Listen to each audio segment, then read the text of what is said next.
একটি জান্নাতি পরিবার এবং সুখী সমৃদ্ধ পরিবার গঠনে যে মা বাবার কোন বিশেষ বিষয়গুলোর প্রতি গুরুত্ব দেওয়া প্রয়োজন বলে আপনি মনে করেন? মা আর বাবা হলো একটা ইনস্টিটিউশন, বিশ্ব মানবতা যার উপর ভিত্তি করে বেড়ে ওঠে।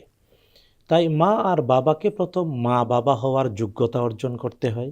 আমাদের এক শিক্ষক বলতেন, সবাই বাবা হতে পারে না, সবাই মাও হতে পারে না। এই জন্যে বাবা মা হওয়ার মৌলিক যোগ্যতা বাবা মাকে অর্জন করতে হয়। পাশাপাশি সন্তান যখন জন্ম নেবে, এই সন্তানটাকে শিক্ষিত করে গড়ে তোলা, এটা মায়ের উপরেই সবচেয়ে বেশি দায়।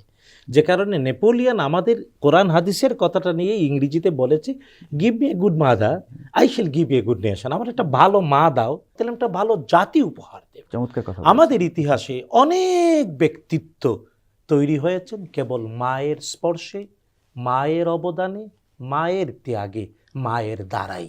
তাই আমি যদি বলি, কোরআন এবং সুন্নাহ এমনভাবে উপস্থাপন করেছে, মানবতা তথা সত্যিকারের শিক্ষিত মানুষ, ভদ্র, শিক্ষিত, রুচিশীল, পৃথিবীকে নেতৃত্ব দিতে পারে এমন মানুষ তৈরির জন্য একটা ভালো মায়েরই দরকার। তবে হ্যাঁ, মাকে অ্যাসিস্ট করার জন্য দরকার বাবা।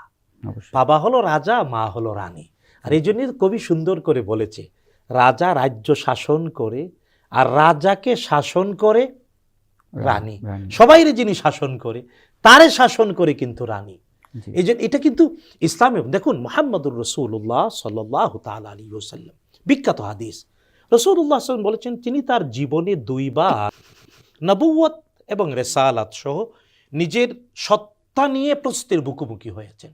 একবার আল্লাহ তাআলা জিবরিল আলাইহিস সালামকে পাঠিয়ে উদ্ধার করেছেন। এটা ছিল যখন মেরাজ থেকে ফিরে এলেন, বললেন যে আমি রাতের আধারে অল্প সময়ে মক্কা থেকে ফিলিস্তিন গেলাম, ফিলিস্তিন থেকে 7 আকাশ ভ্রমণ করে আবার ফিরে এসেছি। তারা আকাশ ভ্রমণ নিয়ে প্রশ্ন করেনি। মক্কার অনেক লোকজন ফিলিস্তিনের মসজিদুল আকসা তখন দেখেছে। তারা বলল, ঠিক আছে, বলো মসজিদুল আকসার কয়টা দরজা, কয়টা জানালা, বিবরণ দাও।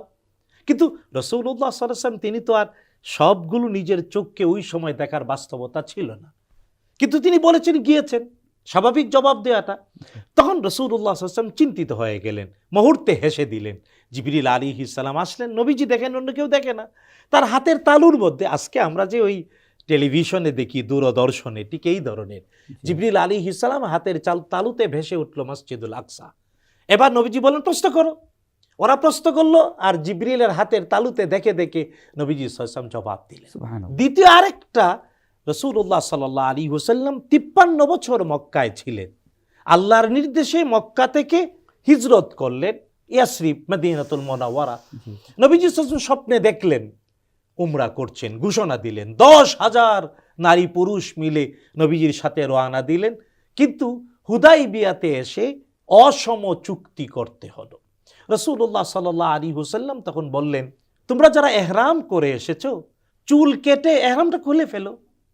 কিন্তু নবীজির কথা কেউ পালন করছেন না। রাসূলুল্লাহ সাল্লাল্লাহু আলাইহি ওয়াসাল্লামের চেহারা লাল হয়ে গেল।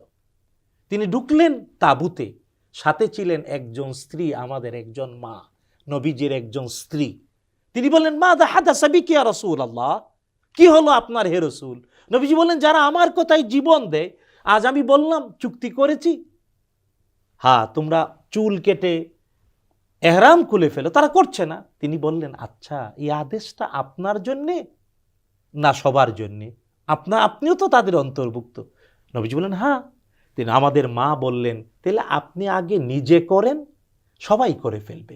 রাসূলুল্লাহ সাল্লাল্লাহু আলাইহি ওয়াসাল্লামের মাথার চুল ওই দিন কেটেছিলেন বিখ্যাত সাহাবী আবু জুমআ আল বালাওয়ী রাদিয়াল্লাহু তাআলা আনহু, যিনি 50 হিজরিতে রাসূলুল্লাহ সাল্লাল্লাহু আলাইহি ওয়াসাল্লামের এই সাহাবী আজকের তিউনেশিয়া স্বাধীন করতে গিয়ে কায়রাওয়ানে ইন্তেকাল। আমি তার কবরটা দেখে এসেছি।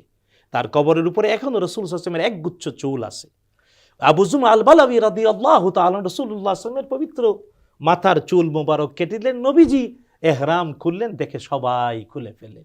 নবীজি বললেন, একজন নারীর পরামর্শ আমাকে বাঁচিয়ে, যার কাছে ওহী নাজিল হতো, মুহাম্মদুর রাসূলুল্লাহ সাল্লাল্লাহু আলাইহি ওয়াসাল্লাম, তিনি তার স্ত্রীকে পরামর্শক হিসেবে গ্রহণ করেছেন, তার পরামর্শের ভিত্তিতে সিদ্ধান্ত নিয়েছেন, বেঁচে গিয়েছেন। এই জন্যে ভালো পরিবারের জন্যে পুরুষের অ্যাডভাইজার হবেন তার স্ত্রী।